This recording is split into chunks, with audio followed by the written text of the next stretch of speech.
Olá, boa tarde, domingueiros e domingueiras. Tudo bem?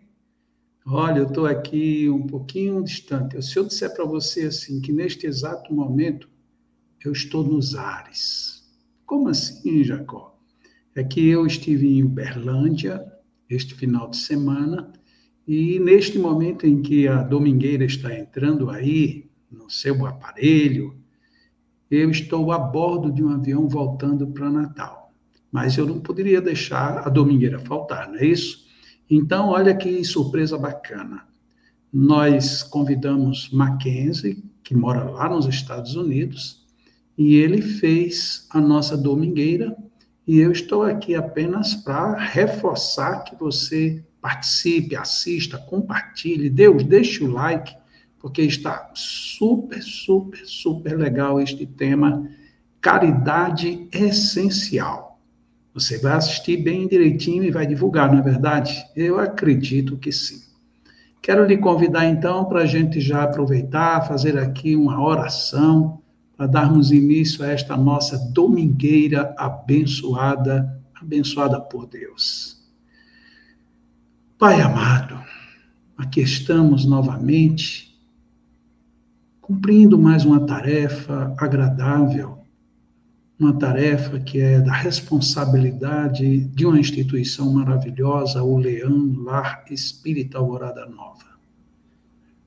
E nós estamos aqui, Senhor, te agradecendo pela vida, pelo dia, por este domingo, por esta domingueira, por todas as bênçãos que estão sempre acontecendo nas nossas vidas.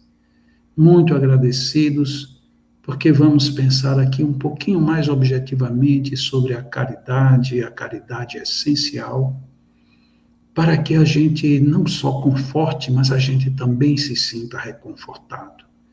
Que a gente não só ajude, mas que a gente automaticamente esteja sendo ajudado, porque como é bom, Senhor, como é bom ter recebido Jesus como modelo e guia para nos deixar todas as explicações que nós precisamos.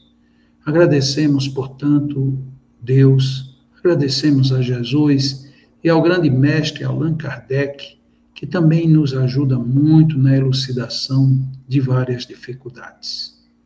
Vamos aproveitar em teu nome, Pai amado, esta domingueira e que as tuas bênçãos estejam a nos envolver, como sempre, mais uma vez, que assim seja. Então é isto, queridos, nós estamos aqui hoje com o Mackenzie Melo. Esse sobrenome diz alguma coisa, né? Mas não é por conta do sobrenome, não. É sobretudo porque ele tem uma capacidade de argumentação muito boa e vai trazer para a gente essa palestra, essa domingueira fenomenal, tá bom? Fique aí, mas deixe seu like, compartilhe, convide outras pessoas e vamos em frente, porque ouvir também é uma caridade. Vamos lá, Mackenzie, é com você. Boa tarde, minha gente. Bom dia, né? Ou boa noite, a depender de onde e quando você esteja assistindo essa gravação, pelo canal do Leão, ou pelo canal de Jacó Melo, como eu costumo chamá-lo, Jacó Painho de Melo. É uma alegria estar mais uma vez aqui com vocês, no canal do Leão, para conversarmos um pouco sobre o Evangelho. Quero agradecer mais uma vez a Lucila, agradecer a Painho, agradecer a turma do Leão, pelo trabalho que fazem, pelo convite que me fizeram, para a gente poder aqui hoje conversar um pouquinho sobre um tema que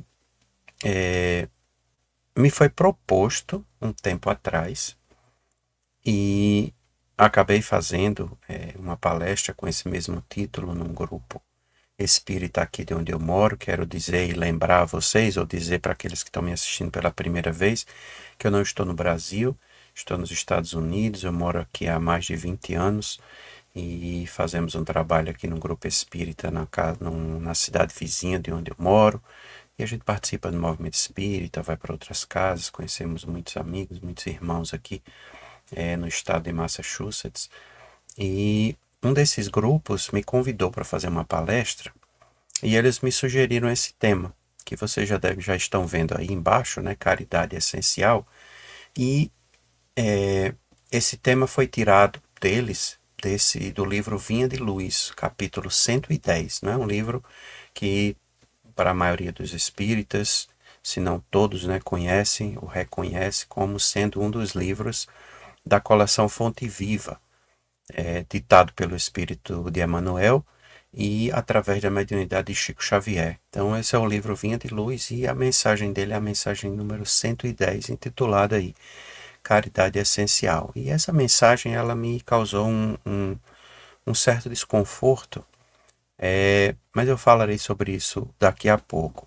E aí, talvez por isso essa palestra me tenha tocado muito, porque eu percebo, e talvez todos já tenhamos percebido, né, que aquilo que nos causa desconforto faz a gente mudar, faz a gente se mover, né? Imagina aí pensa naquela imagem que todo mundo diz, né? Quanto tempo demora um minuto, né? Ou um segundo? E aí as pessoas vão dizer, para quem está apaixonado, um minuto não demora nada, né? Um minuto passa voando, né? E você, quando menos espera, acabou aquele minuto. Mas se você sentar em cima de um formigueiro, por um minuto, aquele minuto parece uma eternidade, né? Então, aquilo que nos incomoda nos faz mover, né? E as formigas certamente estariam me incomodando e faria a gente mover. Aqui em casa, só como um exemplo pessoal, outro dia desse, estávamos ali no quintal e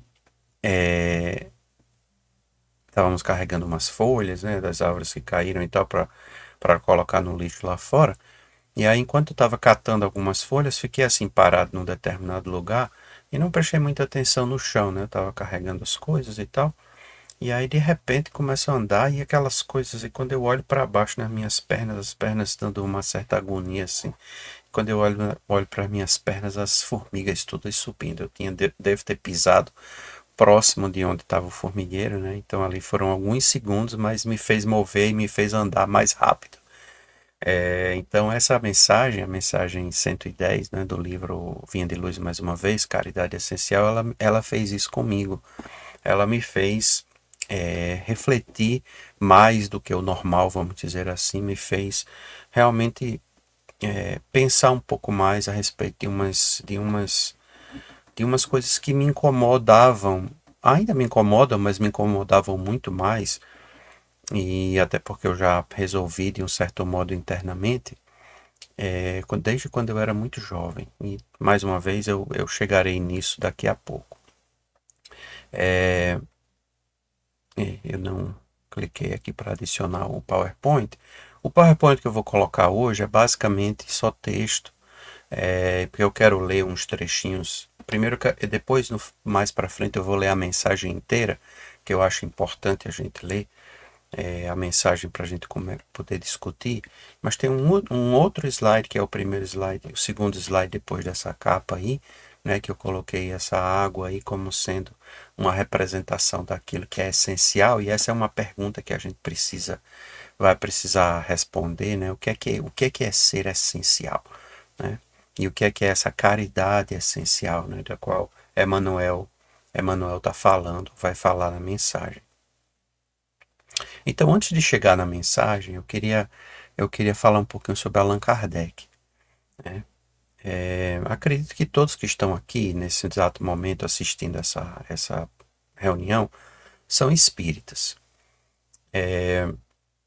Ou se não são espíritas, aí se não costumam, não gostam de se dizer espíritas, são aqueles que muitas vezes se dizem interessados, né? Ou estão ali querendo estudar, querendo entender, querendo aprender. Mas muitos de nós que estamos aqui, eu não estou nesse grupo, mas muitos de nós eu sei que está nesse grupo, não pode dizer que é espírita, vamos dizer assim, de nascença, né? De ter nascido já em um lar cujos pais ou os avós ou as pessoas que tomavam conta já eram espíritas e foram levados, né, criados dentro da ideia espírita. Então muitos de nós né? Somos católicos, ou fomos católicos, fomos protestantes. No Brasil, com menos intensidade, talvez alguns tenham sido muçulmanos, outros judeus e outros de outras religiões, né? E aí, em algum momento, conheceram o Espiritismo ou estão aqui hoje por curiosidade. E quando eu li um livro de Kardec, que não faz parte dos livros principais da codificação, né? O Livro dos Espíritos, o Livro dos Médiuns, o Evangelho segundo o Espiritismo, o Céu e o Inferno e a Gênese, né? Esses 5 que a gente costuma chamar de o Pentateuco kardeciano, né? As obras básicas e fundamentais do Espiritismo. Kardec escreveu muitas outras coisas, né? Em especial a Revista Espírita, que na verdade tem muito mais coisa do que os 5 livros, né? São anos e anos e anos de artigos e de textos e de reflexões e de coisas em geral sobre o Espiritismo e sobre o movimento espírita. E além disso ainda tem muitos outros escritos que não entraram na Revista Espírita e que depois foram escritos e transformados em livros, né? Como, por exemplo, o que é o Espiritismo, ou mais, inclusive depois que ele desencarna, né? O livro Obras Póstumas, que é editado com textos que nunca tinham sido publicados, escritos por Kardec, ou que ele estava ali organizando para alguma coisa mais para frente. Mas tem um outro livrinho também que é um pouquinho menos conhecido, talvez muitos de vocês já tenham ouvido falar, mas tenho certeza, ou quase certeza que muitos nunca ouviram falar, que é esse livro aqui, que se intitula O Espiritismo na sua expressão mais simples. Eu aumentei aí a capa para todo mundo poder ver. E o título em português ficou esse, né? O Espiritismo na sua expressão mais simples e outros opúsculos de Kardec. São pequenas obras, pequenos textos que foram compilados nesse livro aí, né? E esse livro é bem pequenininho mesmo, assim. Pelo menos o livro que se intitula O Espiritismo na sua expressão mais simples, sem esses outros textos, né? Que porventura foram colocados nessa edição aí. Como eu não tenho essa edição exatamente, eu não sei como é que ela é, mas a edição que eu tenho aqui, ela é bem pequenininha, eu devia ter até pego ela para mostrar. Mas ela é bem pequenininha, é um livrinho de bolso, pequenininho assim, né? E que tem, sei lá, 30, 20 páginas, mas é um livrinho de bolso, 20 páginas, vocês imaginam que não tem muito texto assim, né? Mas tem uma parte nesse texto, nesse livro, que é muito interessante, que eu queria trazer aqui para a gente começar a nossa reflexão. Quer dizer, já começamos a reflexão, né? Mas eu queria trazer aí esse texto de Kardec, ou um pedaço desse texto de Kardec, para a gente poder começar a refletir um pouco sobre isso que eu estou falando, né? De a gente não ter vindo de outra religião, ser ou não ser espírita, né? E o que é que significa isso e tal, né?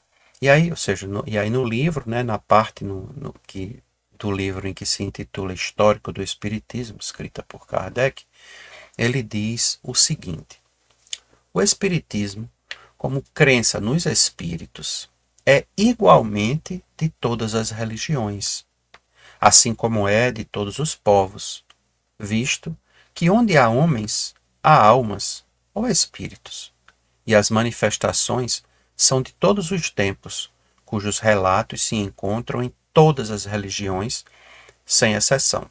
Então Kardec aqui ele vem falando sobre o que é o espiritismo, né? Sobre origem, sobre várias coisas, e nesse momento ele vem e vem trazer uma reflexão que eu acho extremamente, que na primeira vez que eu li eu achei extremamente poderosa, né? Em que ele diz que se a gente não parar para pensar no espiritismo como a gente talvez veja ou entenda hoje, né? E cada pessoa aqui que estiver assistindo agora talvez vá pensar no espiritismo como sendo uma coisa diferente. Normalmente a gente vincula o espiritismo ao movimento espírita, àquele lugar, ao modo como a gente tem ido para o centro espírita. A gente pensa no espiritismo como o centro espírita. E se vocês pararem para pensar direitinho, o Leão, por exemplo, ele tem uma característica muito própria. Se vocês forem na Federação Espírita do Rio Grande do Norte, na Sociedade Espírita de Cultura e Assistência, no Centro Espírita Bezerra de Menezes, no Caminho da Luz, e em vários outros, em qualquer outro, NECRE, né, lá em Macaíba, e qualquer centro espírita, vocês vão ver que, apesar de no movimento e nas reuniões elas guardarem uma certa similaridade, né, uma certa similitude, vocês vão perceber que a primeiro momento que vocês chegam, vocês vão podem de um certo modo achar até estranho. Por quê? Porque cada grupo ele vai ter ali uma dinâmica, né, de como conversa com as pessoas. Se uns grupos espíritas, uns centros vão ter uma música ambiente, outros não colocam música, né, outros vão ter uma reunião pública em que as pessoas ficam sentadas atrás de uma mesa, outras vocês vão ver que não tem nada, as pessoas ficam em pé, outros têm um púlpito, mas a pessoa fica em pé, não fica ninguém enquanto a reunião está acontecendo atrás, tem outros que tem uma mesa e fica o grupo de pessoas atrás. Então a gente tem, quando a gente chega no centro espírita, a gente tem esse primeiro impacto. E quando a gente se habitua a uma coisa, a gente por vezes acha que quando a gente vai em outro lugar e que não é daquele mesmo jeito, a gente pode achar que está errado, né? Por quê? Porque a gente não está habituado. Mas quando a gente passa a se envolver ali naquele lugar, aquele deixa de ser errado e simplesmente passa a ser uma maneira como a gente se acostuma, se habitua a fazer as coisas que estão ali na casa espírita. Mas isso não é espiritismo, né? Isso é movimento espírita, isso é o modo como as pessoas tendem a se agregar para fazer determinadas coisas, né? E aí a gente para pensar que, por exemplo, a gente pensando sobre isso com relação ao espiritismo, a gente vai perceber que, do mesmo modo, existem igrejas, existem templos, existem mesquitas, vão existir sinagogas, e cada uma delas vai ter maneiras, modos diferentes de congregar, né? de ter ali a reunião, aquele encontro onde está todo mundo ali em volta da mesma ideia religiosa.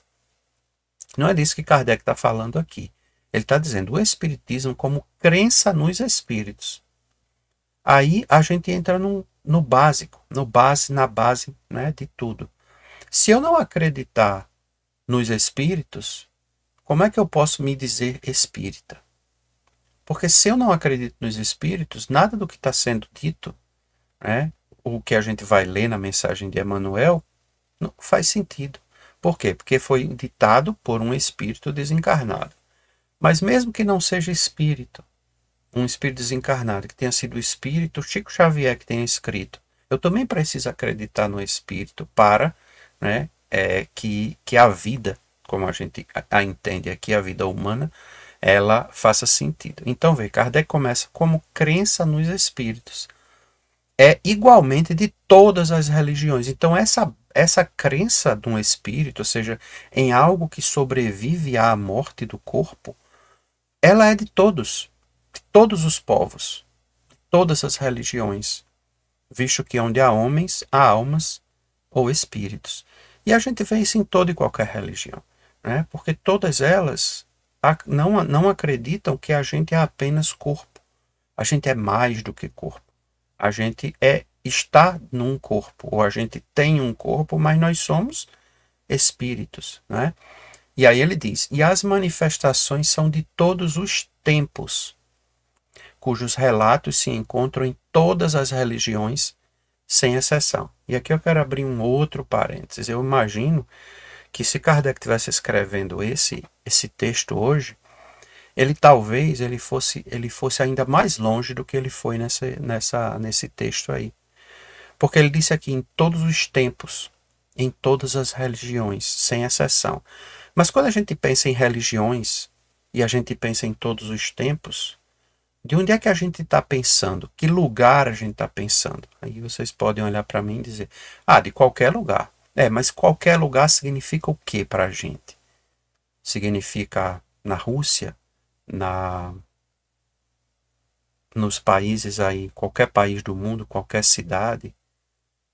Mas e se a gente parar para pensar que os espíritos não são limitados ao planeta Terra? Em outros planetas, porque porventura onde possa existir vida. Então Kardec poderia muito bem escrever para ampliar ainda mais.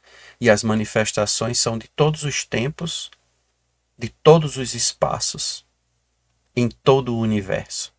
Então ele poderia ampliar isso muito mais, em todos os tempos, não importa se foi 6.000 anos atrás, 50.000 anos atrás, 1 milhão de anos atrás. Emmanuel, por exemplo, quando fala sobre Jesus no livro A Caminho da Luz, ele fala que Jesus é um dos espíritos, ou o espírito, né, que coordenou a formação da Terra. E hoje a gente sabe que a ciência nos mostra que a Terra tem 4 bilhões de anos. A gente não tem nem noção de que número é esse, a grandeza desse número, quanto tempo são 4 bilhões de anos. E Jesus, 4 bilhões de anos, já estava, né, a coordenar os trabalhos daqui. E será que não tem outros espíritos que estariam coordenando outras coisas em outros planetas, em outros lugares, né? Então, não é só em todos os tempos, mas também em todos os lugares. E os lugares não são limitados à Terra, mas a Terra é, na verdade, um pequeno ponto azul e pálido na imensidão do universo. É uma bolinha de nada.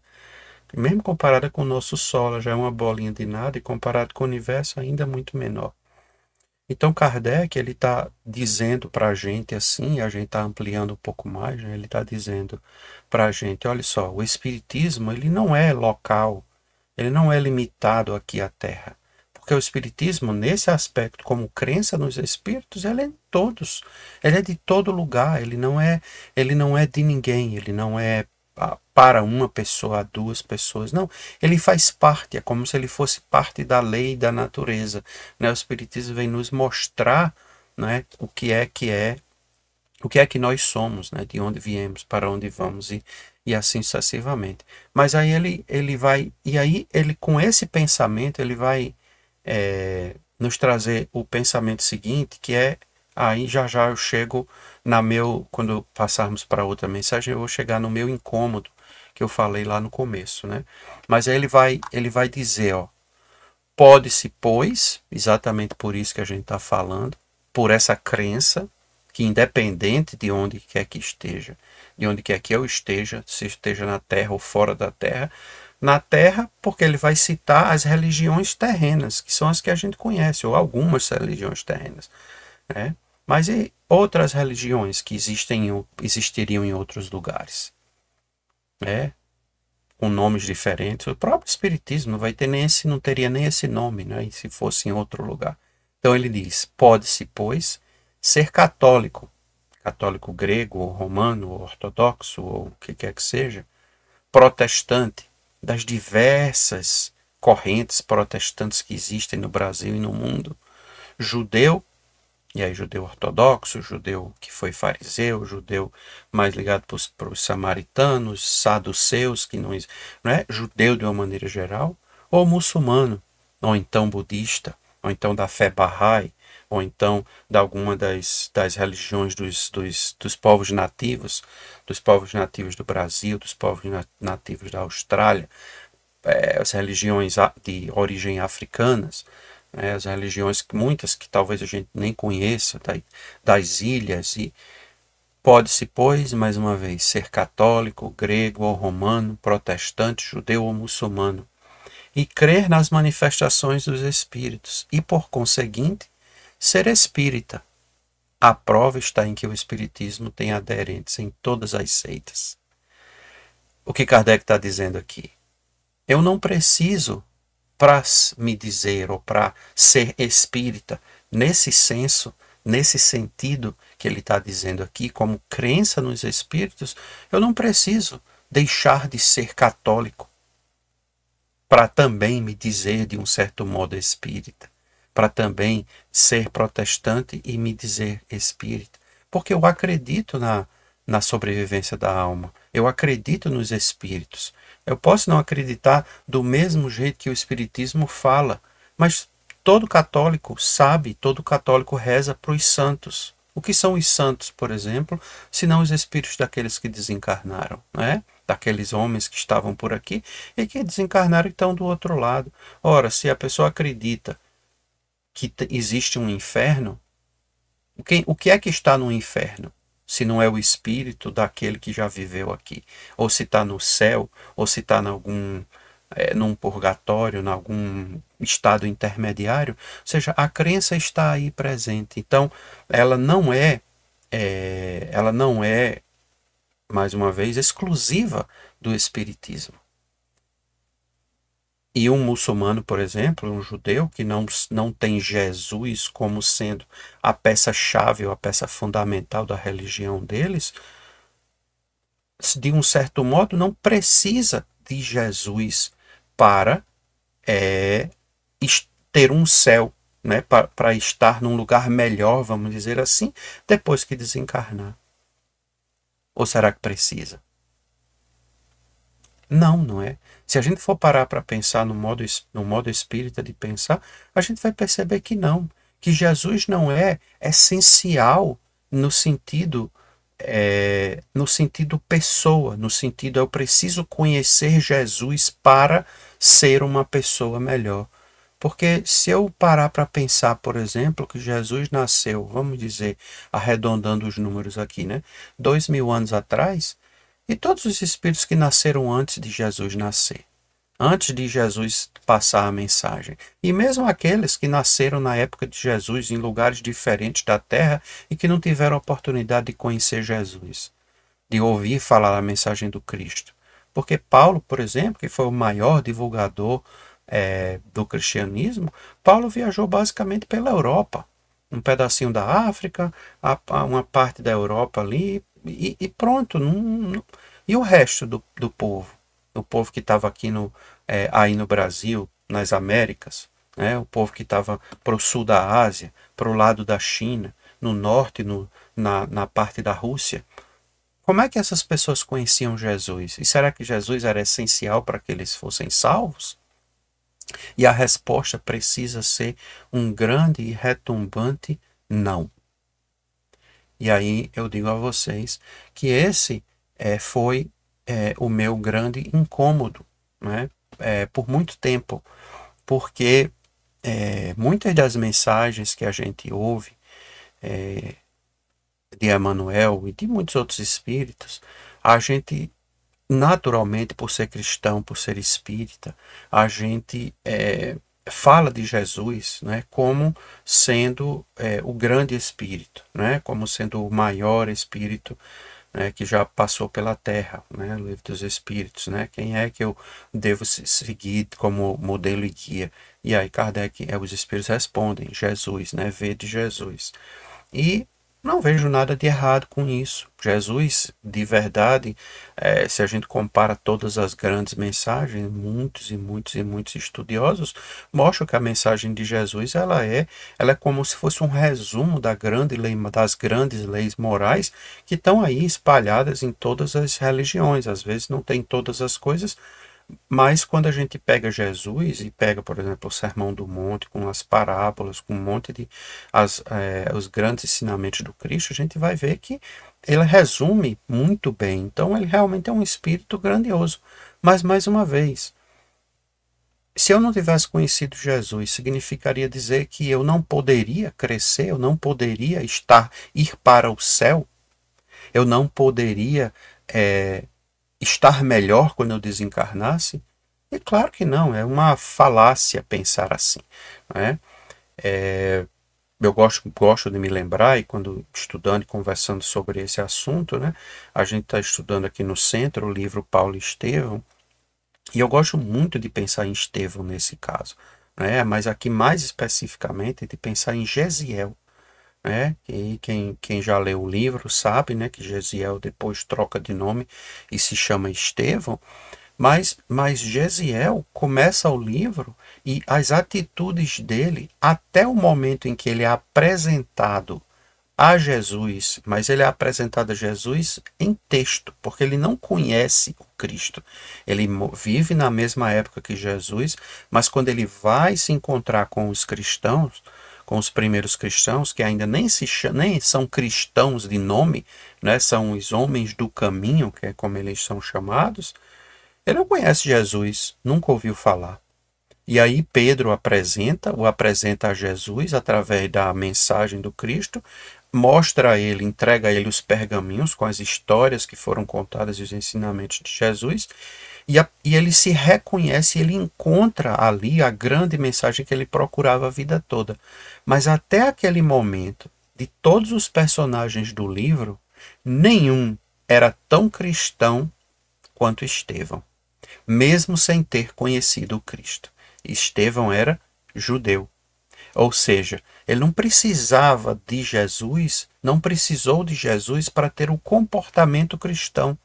O que acontece quando ele conhece o Cristo é que ele olha para a mensagem do Cristo e diz assim: era isso que eu fazia e eu não sabia, eu não tinha vamos dizer, um respaldo de alguém ao qual eu pudesse chamar de mestre. São minhas palavras, né, claro.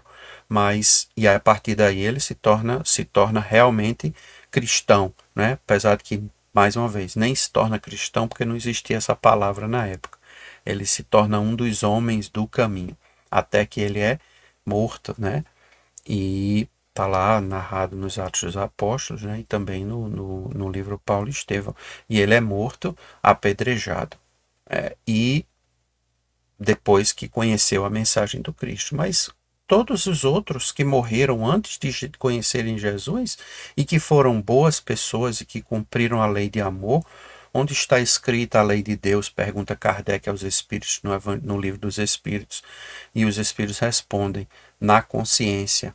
Né? Então, a lei de Deus está escrita dentro de nós. Então eu não preciso de Jesus. Agora, como nós somos aprendizes, se a gente tem um bom professor e o professor é um excelente professor, condutor, né, facilitador, ele vai ajudar a gente muito. Mas quem é que faz o trabalho na escola? É o aluno. O professor faz a parte dele, mas para eu crescer, eu tenho que fazer a minha parte. Então, existem professores ruins, mesmo assim eu posso ser um bom aluno, e existem professores que são bons e eu posso fazer também a minha parte e me tornar um bom aluno. Mas depende de mim. Eu preciso, né, fazer a minha parte. E mais uma vez, eu não preciso. E aqui eu espero que vocês estejam entendendo. Eu falo assim porque eu confio, né, na audiência, de entender que eu não estou dizendo que é para a gente jogar Jesus fora. Não, de maneira alguma. Eu tô dizendo e pedindo para a gente refletir que eu tenho que fazer a minha parte. Jesus não vai fazer nada por mim. Ele vai me dar caminho, ele vai me ajudar, ele vai me mostrar, ele vai pegar na minha mão às vezes, ele vai colocar pessoas do meu lado, mas se eu não fizer, não adianta, não é? Eu vou ficar parado. E seja com Jesus ou sem Jesus. Talvez com ele seja mais fácil. Mas eu costumo dizer que as pessoas que acham que conhecer Jesus ou conhecer o Espiritismo tornou a vida mais fácil, ou não entenderam a mensagem, ou ainda estão num processo de negação. Porque seguir a mensagem do Cristo é bem difícil. Né? É bem complicado, é bem trabalhoso. Né? Porque não é simplesmente o fato de eu dizer, eu acredito em Jesus e pronto, está tudo resolvido. A gente sabe que não é. Né?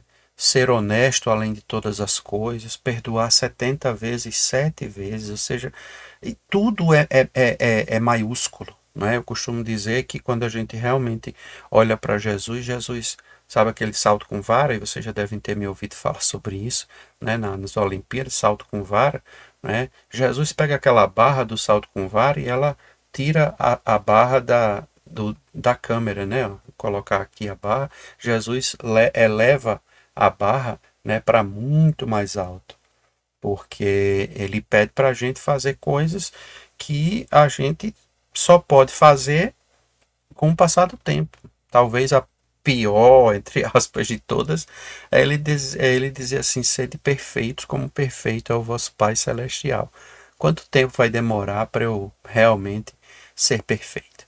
Né? Então não é uma vida, não são 2 vidas, nem 3, nem 4, é muito tempo, né? Muitas reencarnações, muitas experiências para eu verdadeiramente me aperfeiçoar, né? Como qualquer coisa na vida. Então, quando quando Kardec fala sobre isso, né, pode-se, pois, ser católico, grego, romano, protestante, judeu ou muçulmano. O meu incômodo sempre foi, e aí a gente vai entrar na mensagem agora, perdão, é que a gente, muitas vezes, a gente se fixa em Jesus. E não tem nada de errado de se fixar em Jesus. Mas, sob um certo aspecto. Mas vamos parar para pensar um pouquinho só. Se eu quero passar uma mensagem para uma pessoa que é judia, por exemplo, ou muçulmana, ou budista, ou de qualquer outra religião que não seja uma religião cristã, como é que eu posso exaltar Jesus a um nível extremo sem fazer com que o outro, que a outra pessoa da outra religião, se sinta menosprezado, se sinta humilhado, se sinta menor? Porque a gente costuma dizer, né, e os cristãos de uma maneira geral, com exceção dos espíritas, costumam dizer que Jesus é Deus. O espiritismo, de um certo modo, ele já rebaixou Jesus. Porque a gente não diz que Jesus é Deus. A gente diz que Jesus é um dos filhos de Deus como nós, que um dia já foi como nós, imperfeito, com defeitos, com problemas, e que evoluiu, progrediu e chegou onde ele chegou. Então Jesus é um espírito, evoluidíssimo, mas é um espírito. E Jesus não está preocupado se a gente está falando dele no sentido de falar da pessoa Jesus, do homem Jesus, da pessoa que esteve aqui e deixou a mensagem. Por quê? Porque espíritos grandiosos eles não se preocupam com o personalismo. Eles estão muito mais preocupados com o que a gente faz com a mensagem do amor. E aí foi quando eu me aprendi intimamente a reduzir esse problema que eu mesmo apresentei para vocês. De dizer assim, como é que eu posso não cansar o outro falando de Jesus? Porque as pessoas escutam tanto que Jesus diz, que Jesus, que Jesus, que Jesus, que acaba ficando uma coisa cansativa, porque a gente fica apresentando ideias como se só porque foi Jesus que falou que está correto. Não precisa disso. Talvez no nosso nível seja importante a gente ter uma pessoa por trás, a gente ter um exemplo. Mas a mensagem ela precisa ser muito mais forte. Então, quando eu estiver falando para um cristão, talvez seja importante que a gente fale de Jesus. Mas a gente precisa entender que quando a gente está falando da mensagem do Cristo, a gente está falando da mensagem. A gente não está falando do Cristo. Uma coisa se confunde com a outra para a gente na nossa cabeça. Mas para aquele que não é cristão, para aquele que nunca ouviu Jesus, para aquele que nunca não tem a mínima ideia de quem é Jesus, o nome Jesus não vai dizer absolutamente nada. Talvez vá até parecer que a gente é um fanático. E aí talvez a mensagem caia de nível. Por quê? Porque quando a pessoa olha para a gente e pensa na gente como um fanático, vai dizer, o cara só para e só pensa naquilo, só fala naquilo, e aí de repente a mensagem já perde um pouco a sua força, porque está vinculada a uma ideia de fanatismo, de extremismo, e a gente acaba se perdendo nesse processo. Eu vou ler a mensagem agora com vocês, vou colocar a mensagem aqui, porque aí a gente vai acompanhar e aí vocês vão ver onde foi que eu me preocupei com esse problema, né? E a gente já está chegando aqui pertinho do final, não vamos nos estender muito, mas eu quero ler a mensagem para a gente poder chegar e fazer um fechamento aqui nesses pensamentos todos, né? Então, caridade essencial, capítulo 110 do livro Vinha de Luz. Então, Emmanuel pegou esse versículozinho de João, segunda epístola de João, capítulo 6, né? Versículo 6, ele diz assim: e a caridade é essa, que andemos segundo os seus mandamentos. Este é o mandamento como já desde o princípio ouviste, que andeis nele. Em todos os lugares e situações da vida, a caridade será sempre a fonte divina das bênçãos do Senhor. Quem dá o pão ao faminto e água ao sedento, remédio ao enfermo e luz ao ignorante, está colaborando na edificação do reino divino em qualquer setor da existência ou da fé religiosa a que foi chamado. A voz compassiva e fraternal que ilumina o espírito é irmã das mãos que alimentam o corpo. Ele continua. Assistência, medicação e ensinamento constituem modalidades santas da caridade generosa que executa os programas do bem. São vestiduras diferentes de uma virtude única. Conjugam-se e completam-se num todo nobre e digno.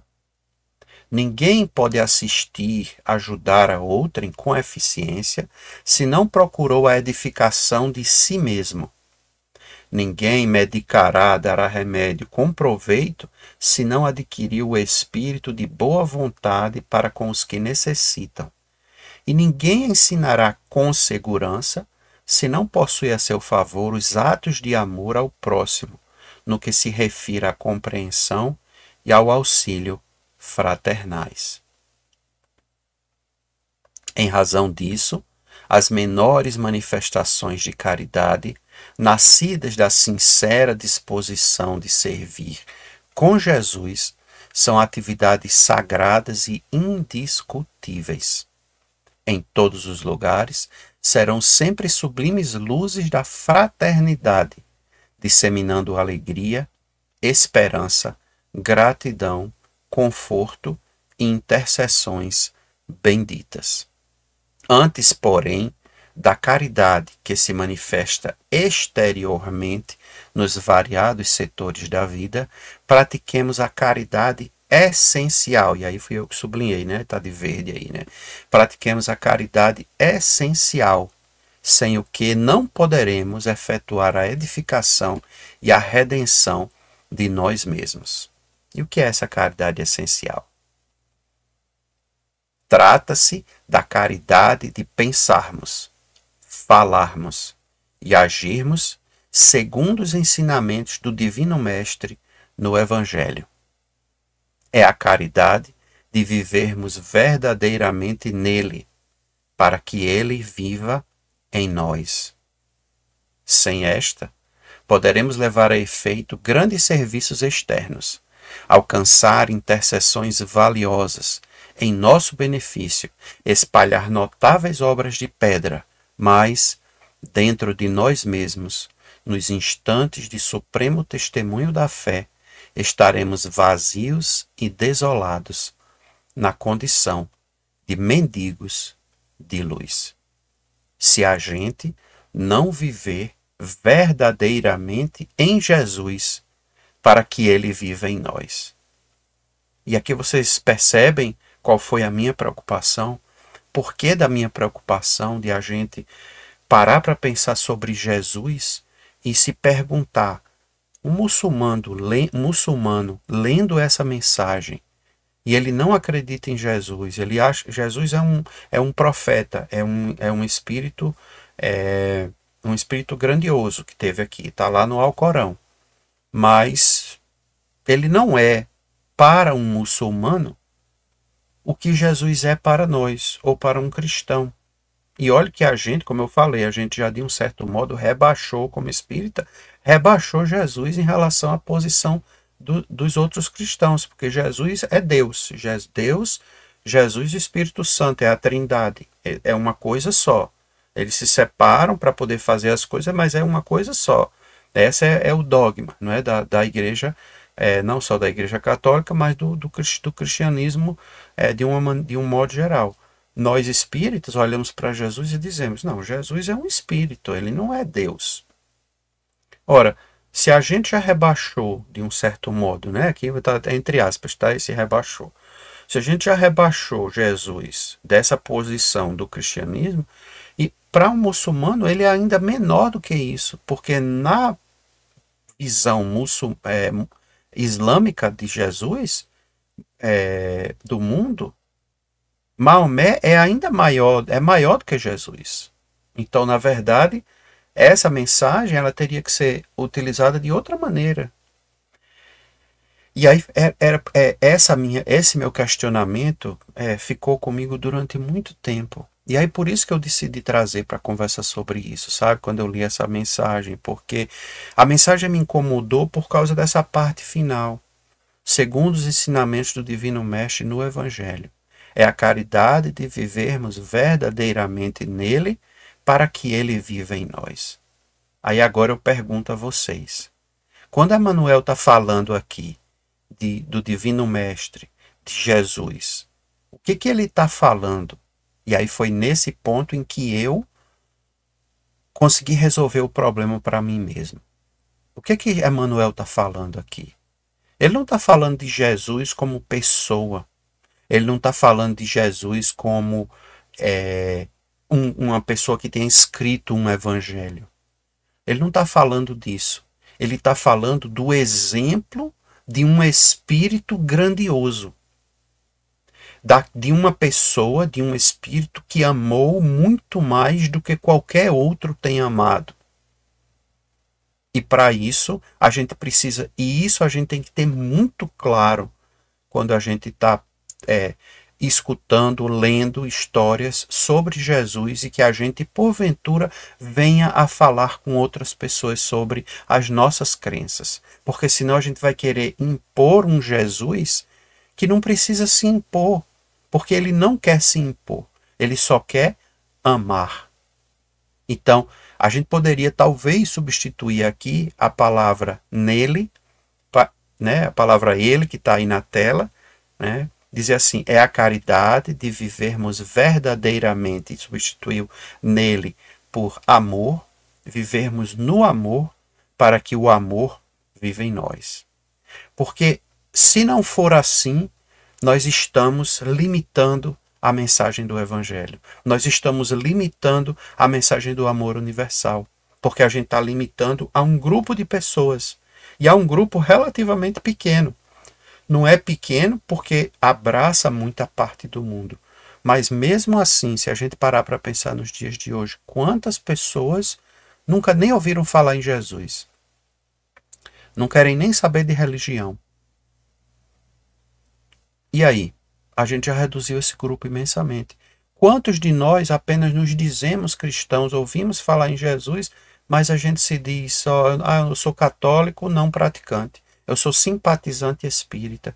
Eu vou na igreja, mas eu só vou porque minha mãe me obriga, porque meu pai me obriga, porque minha esposa, porque meu sobrinho, porque isso, porque aquilo.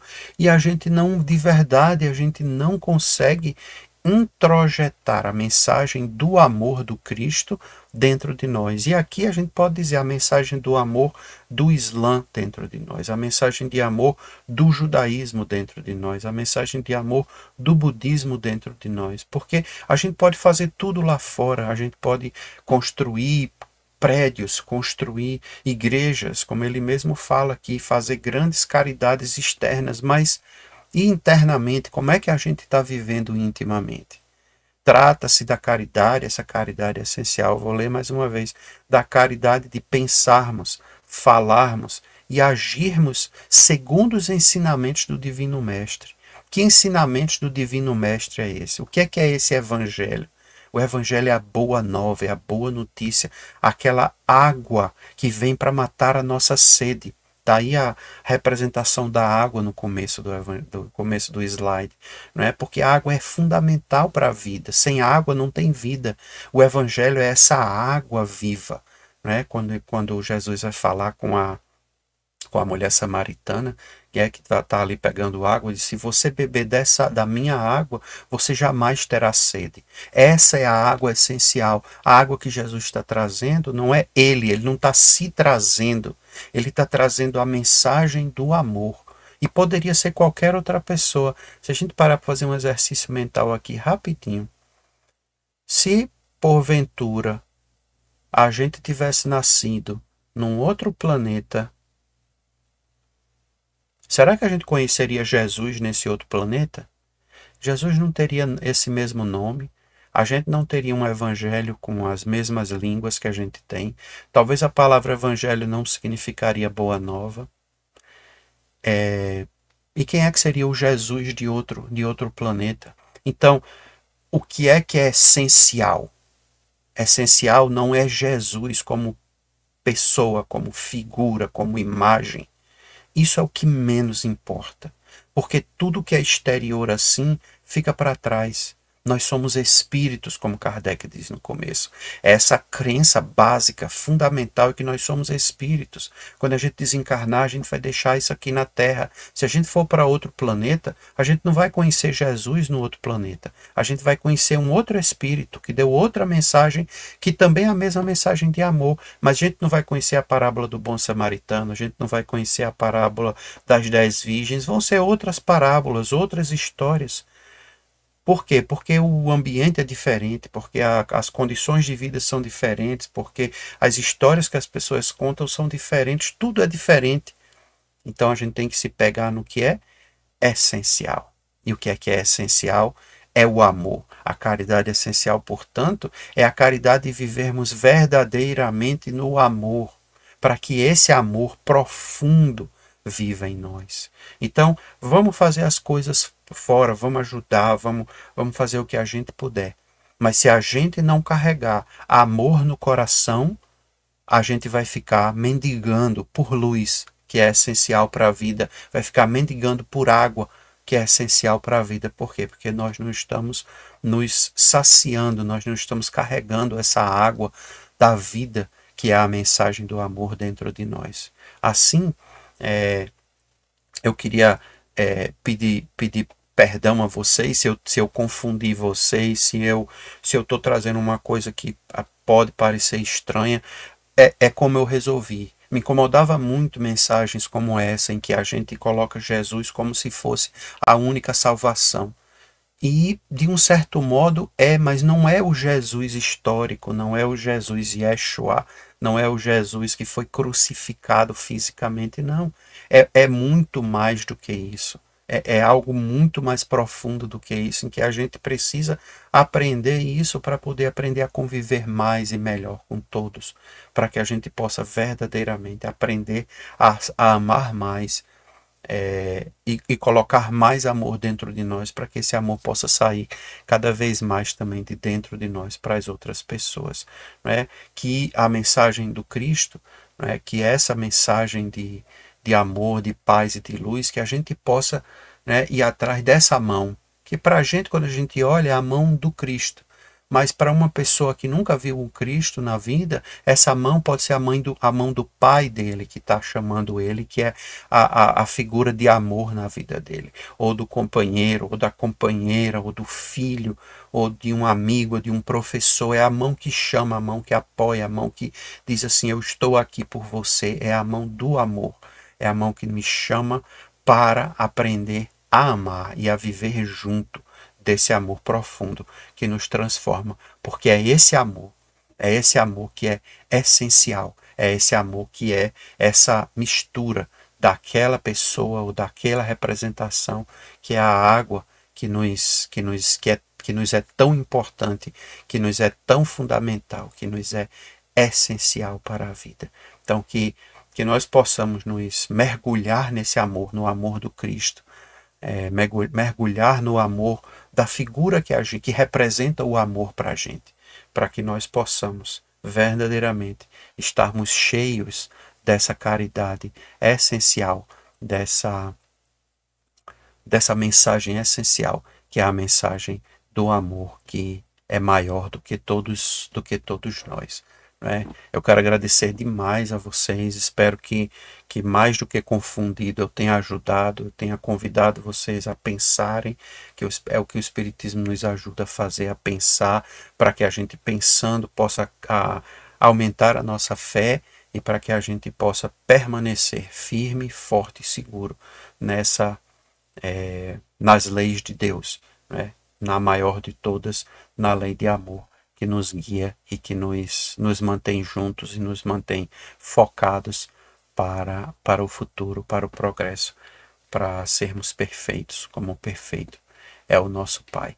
Muito obrigado a todos vocês. Essa mensagem ela não está sendo feita ao vivo aqui agora no Lean, ela está sendo gravada para ser transmitida, então eu não posso responder a vocês, mas eu quero agradecer a todos que possam ter deixado alguma mensagem. Tendo alguma pergunta, algum comentário, posso voltar aqui depois e fazer algum outro comentário e responder alguma coisa a vocês. Mas, de qualquer maneira, eu quero agradecer muito a todos, agradecer ao Lean, dizer que estamos sempre vibrando pelo Lean, estamos sempre pensando no trabalho de todos aí, e espero que vocês tenham um ótimo restinho de domingo, um ótimo restinho de vida, e que possamos nos encontrar em breve, seja aqui virtualmente, quem sabe seja aí no Lean, qualquer dia desses, para a gente poder se abraçar e poder se ver e se rever. E aos que estão virtualmente comigo, em qualquer lugar do mundo, em qualquer fuso horário, quem sabe até num outro planeta, muito obrigado por estarem aqui juntos e estarem sempre aqui apoiando ao Lar Espírita Alvorada Nova, em Parnamirim, no Rio Grande do Norte. Muito obrigado, que Jesus, nosso Mestre e Senhor, nos abençoe hoje e sempre. Até breve. Então, queridos, queridas, acabamos aí de assistir o nosso Mackenzie Melo falando para nós sobre esse tema que eu achei muito bacana. Caridade essencial, que é o que a gente deve fazer, é o que a gente deve estimular, é o que a gente deve realizar. Como eu disse lá no início, é bom para quem faz e é bom para quem recebe. Mas antes de fazer a prece final, eu gostaria de deixar aqui uma saudação muito respeitosa e todo o meu agradecimento aqui de uma forma muito particular. 24 de agosto. 24 de agosto é o dia do aniversário do nascimento aqui nesta terra da minha querida mãe, Dagmar Melo. Ela já retornou para o mundo espiritual, mas a gente continua comemorando. Minha mãe querida, Deus a abençoe onde a senhora estiver. E nos abençoe a senhora de onde estiver também. Além de seus filhos físicos, seus filhos genéticos, a senhora sabe que tem muitos filhos no Lean, e muitos que ouvem falar na senhora também se tornam seus filhos. Meus parabéns, minha mãe. Deus a proteja sempre. Então, com esta saudação, e lembrando, deixa eu lembrar, olha, está vindo aí o Café Cultural. O Café Cultural vai ser agora, no dia 7 de setembro. Vansan, de São Paulo, vai estar com a gente. E esperamos que você esteja conosco no Café Cultural. Começa às 8 da manhã, no domingo, dia 7 de setembro, e vai normalmente ali até meio-dia. Se você já viu o Vansan, você não pode perder. Se você não viu, quantas vezes você já ouviu dizer, não é possível que da próxima vez que ele vier, eu não vá. Então, esteja lá conosco, tá bom? E uma outra notícia que eu quero dar é que muita gente me pergunta, Jacó, quando é que vai ter um seminário de magnetismo? Normalmente a gente faz no mês de janeiro. Todo mês de janeiro a gente realiza. Então aqui está. Nós chamamos o seminário de Percurso. E aí vai ser o Percurso 2026. Já está aberto, as inscrições já foram abertas. Qualquer coisa você entra aí nesse link, jacomelo.com, ou então magnetismoonline.com.br. Se você estiver presencialmente no Lean, procura Ivanilde. Se inscreva. É um seminário que todo ano muita gente diz, meu Deus, por que eu não fui? O anúncio é muito antes, porque muita gente vem de fora. E aí precisa reservar hotel, e etc, e etc. Então, fica aqui a divulgação do nosso percurso. Tá bom assim? Então, vamos agora fazer a nossa oração de gratidão. E se você tem água aí, quer magnetizar, aproveite agora. Pega aí seu frasco, impõe a sua mão sobre ele, e juntos oremos. Pai nosso que estás nos céus, santificado seja o vosso nome, venha a nós o vosso reino, seja feita a vossa vontade, assim na terra como no céu. O pão nosso de cada dia dá-nos hoje e sempre. Perdoa-nos as nossas dívidas, como perdoamos aos nossos devedores. Não nos deixeis cair em tentações, livrai-nos da prática do mal. Jesus, repetimos a tua oração, totalmente em louvor a Deus e em louvor à vida. Agradecemos por mais estas reflexões desta tarde e pedimos que estas bênçãos benditas nos fortifiquem no bom ânimo e na harmonia interior. Paz em nome de Deus para todos nós, que assim seja. Que a nossa água esteja bem magnetizada. Deus nos abençoe, que vivamos um bom final de domingo, uma semana espetacular e façamos por onde merecer tantas bênçãos quanto e como as que recebemos. Tá bom? Recebam aí meu abraço e até breve.